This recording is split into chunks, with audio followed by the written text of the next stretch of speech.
Welcome to SK cooking. இன்றைக்கி நம்ம என்ன பார்க்க போகிறோன்னா, என்னோடய ஸ்டைலில் கத்திரிக்காய் பிரட்டல் எப்படி பண்ணலான்றதை பார்க்கலாம் வாங்க. அதுக்கு ஒரு கடாயில் ஒரு 2 டேபிள் ஸ்பூன் ஆயில் விட்டுருக்கேன். 1 ஸ்பூன் கடுகும் உளுந்தப்பருப்பு ஆட் பண்ணியிருக்கேன். 1 ஸ்பூன் ஜீரகம் ஆட் பண்ணிக்கோங்க. ஒரு 1/4 டேபிள் ஸ்பூன் வெந்தயம் ஆட் பண்ணிக்கோங்க. இது நல்லா பொரியட்டும். பொரிஞ்சதுக்கப்புறம் ஒரு வெங்காயம் கட் பண்ணி வச்சுருக்கேன். இதோட ஒரு கொத்து கருவேப்பிலையும் ஒரு 1/2 டேபிள் ஸ்பூன் இஞ்சி பூண்டு பேஸ்ட்டும் இதில் நல்லா வதக்கிக்கோங்க.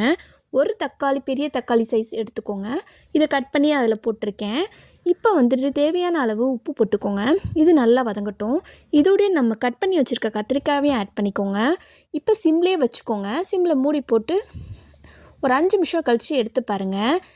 உங்களுக்கான விடுகதை என்னென்னா, அமைதியான பையன் அடி வாங்காமலே அழுவான், அவன் யார்? இந்த விடுகதைக்கான பதில் தெரிஞ்சுன்னா கீழே கமெண்ட் பண்ணுங்கள்.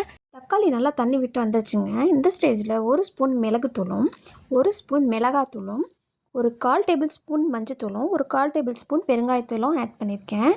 இது நல்லா வதக்கிக்கோங்க. வதக்கி மூடி வச்சுக்கோங்க. மூடி சிம்லேயே ஒரு 5 நிமிஷம் இருக்கட்டுங்க. 5 நிமிஷம் கழித்து நான் எடுத்து பார்க்குறேன் பாருங்கள். இப்போ நல்லா கத்திரிக்காய் நல்லா வெந்து அதோட மேஷ் ஆகி நல்லா இருக்குங்க பார்க்குறதுக்கே. இப்போ நம்மளோட பிரட்டல் கத்திரிக்காய் ரெடி ஆகிடுச்சு. இந்த ஸ்டேஜில் கொத்தமல்லி ஆட் பண்ணிக்கோங்க. ஆட் பண்ணி சாப்பாட்டோடு சேர்த்து சாப்பிட்டிங்கன்னா நம்மளோட கத்திரிக்காய் பிரட்டல் ரெடிங்க. நீங்களும் இப்படி தான் செய்வீங்களான்னு கமெண்ட் பண்ணுங்கள். இந்த வீடியோ உங்களுக்கு பிடிச்சிருந்தா லைக் பண்ணுங்கள், ஷேர் பண்ணுங்கள், கமெண்ட் பண்ணுங்கள், சப்ஸ்கிரைப் பண்ணுங்கள். கூடவே பெல் பட்டனை கிளிக் பண்ணுங்கள். பாய்.